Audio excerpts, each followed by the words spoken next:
Today on How It's Made. Ball bearings, electrical wires, lost wax casting, and automated machines. With all the high-tech hoopla these days, the lowly ball bearing gets forgotten.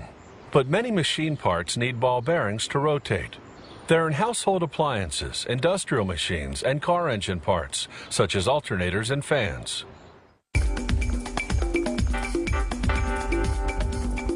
This is what's called a deep groove radial ball bearing. It has steel balls that move inside tracks called raceways. The raceways are carved into a set of heavy-duty steel rings. The balls are made of the same type of steel. They first prepare to shape the rings to the right thickness. They insert the inner ring into the outer ring. The set then passes through a grinder that alters the width to the correct thickness.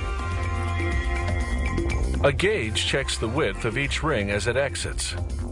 Now they separate the inner and outer rings in order to grind their outer circumference on separate machines. The outer ring enters the grinder, which shapes its outer surface to a precise roundness and diameter.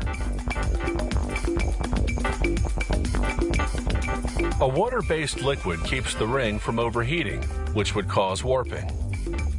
The ring exits the grinder through a gauge that checks the diameter.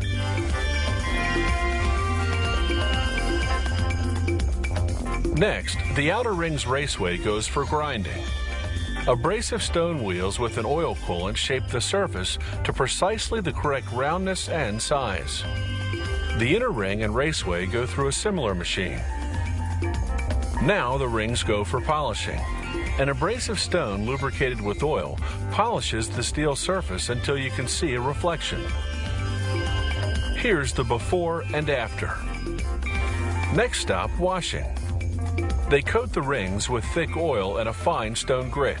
They clean the raceways with kerosene. Elsewhere in the plant, they classify the steel balls according to size. These balls started out as steel wire. A machine cut them into pieces and a die punched them into rough balls. Those rough balls go into a grinder, which removes the bumps. Then other machines round them out and give them a mirror finish.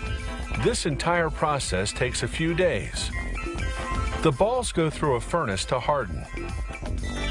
Then they get a bath in cleaning solvent.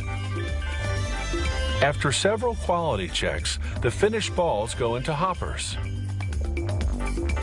The hoppers load onto the automatic assembly machine. The ball feeder sends the balls through tubes to a ball pusher that feeds the correct quantity of balls into the raceways of the now reassembled inner and outer rings. A ball divider positions the balls evenly around the raceways.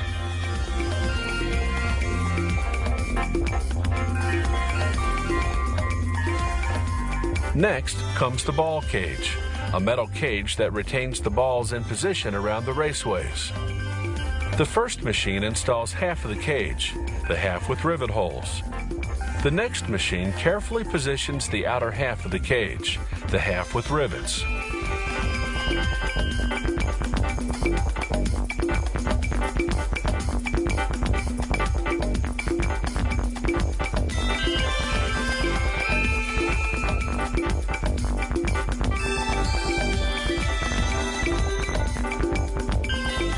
The machine test spins the bearing, then rivets the two halves of the ball cage together. The bearing is now fully assembled.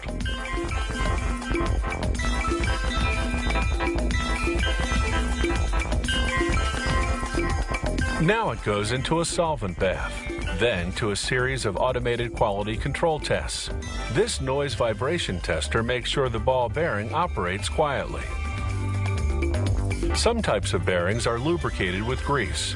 A machine squirts grease evenly into the bearing's raceways, then inserts a rubber seal to contain the grease.